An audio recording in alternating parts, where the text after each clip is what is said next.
The Whispering Wind and the Boy Who Listened. Have you ever heard the wind tell a secret? Tonight, snuggle in close, and let me tell you a tale of a boy who did, and the magical journey it took him on. Once upon a time, nestled beside a sea that whispered secrets to the shore, lay a small village.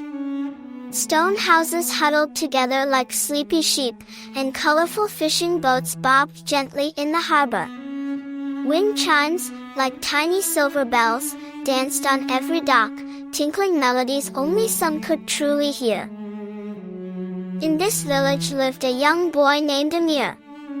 He had hair as dark as a raven's wing, eyes like melted chocolate, and a heart full of wonder. He loved the sea, but he loved the wind even more, for he believed it sang just for him. Every morning, Emir would join his grandfather in their little wooden boat, patched and worn like an old storybook. They would cast their nets, hoping for a bountiful catch. But while grandfather focused on the fish, Emir listened to the wind. "Hi," Emir would say to the camera, his eyes sparkling with mischief. "The sea is nice, but the wind? Oh, the wind sings the most beautiful songs." He would tilt his head, listening intently, as if trying to catch every note of a hidden symphony. No one else in the village heard the wind's song, not even his wise old grandfather. "The wind is just wind, my boy," grandfather would chuckle, his white beard swaying in the breeze. "Fish are what feed us, not fanciful tunes." But Emir knew better.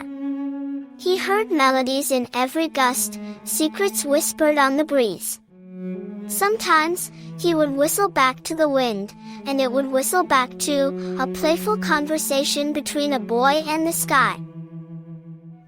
One evening, the fish vanished. The nets came up empty, the sea lay still and silent. Grandfather sighed, his face etched with worry.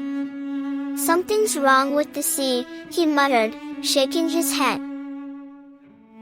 The next morning, the sky was quiet, the wind still. Even the wind chimes hung motionless, their songs silenced. Emir felt a pang of sadness in his heart. "Where are you, wind?" he called out, his voice barely a whisper. For days, the sea remained silent, the boats returned empty. The villagers grew anxious, their faces clouded with fear. "If the sea stops giving, what will we eat?" they murmured, their voices filled with despair. That night, Emir couldn't sleep. He tossed and turned, his mind filled with worry. He gazed out the window at the twinkling stars, searching for a sign, a whisper, anything to break the silence. Suddenly, a soft breeze tickled his cheek, carrying a single, faint whisper, "Come find my voice." Emir's eyes widened. "I knew it. You can talk," he exclaimed, jumping out of bed. He tiptoed outside, his trusty fishing rod in hand, and followed the gentle breeze towards the towering cliffs that guarded the village.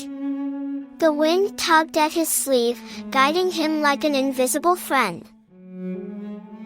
He climbed higher and higher, the village lights shrinking below him until they looked like scattered fireflies. The wind led him to an old chime tower, abandoned and broken, its wooden frame weathered by time and neglect. Inside, he found shattered wood, tangled wires, and a strange, ethereal glow emanating from the heart of the tower. "Are you in here?" he called out, his voice echoing in the silent space. The wind spiraled through the broken chimes, coaxing them to life. They began to hum, then sing, a haunting melody that filled the air. The music flowed into Emir's ears, a lullaby of sea and sky, of memories and dreams. His fishing rod began to glow, not with magic, but with memory. He remembered fishing with his mother, her laughter echoing across the waves, before she was gone, taken by the sea. And the lullaby? It was the same song she used to hum while untangling nets, her voice soft and comforting. "That's your voice, isn't it?" Emir whispered, tears welling up in his eyes. The wind responded with a soft whisper, "My song is your memory, and your hope." Emir closed his eyes, feeling a wave of love and longing wash over him. He lifted his fishing rod and cast it into the wind, not into the water, but into the air, into the heart of the song. The wind caught the line, spun it gently, then carried it back towards the village, a thread of hope woven into the night. The next morning, the sea stirred again. The fish returned, leaping and shimmering in the sunlight. Grandfather's face lit up with joy. "The fish, they're back," he cried, his voice filled with relief. The villagers rejoiced, their boats filled with the bounty of the sea. The wind chimes rang across the coast, their melodies celebrating the return of abundance. But Emir said nothing, he only smiled, knowing the secret he shared with the wind. That night, he placed a new chime on the tower, one made from his mother's old spoon, a symbol of her love and her song. The wind rang it gently, and sang its tune into the stars, a lullaby for the world. Emir turned to the camera, his eyes shining with wisdom beyond his years. "Do you have a sound that makes you feel safe?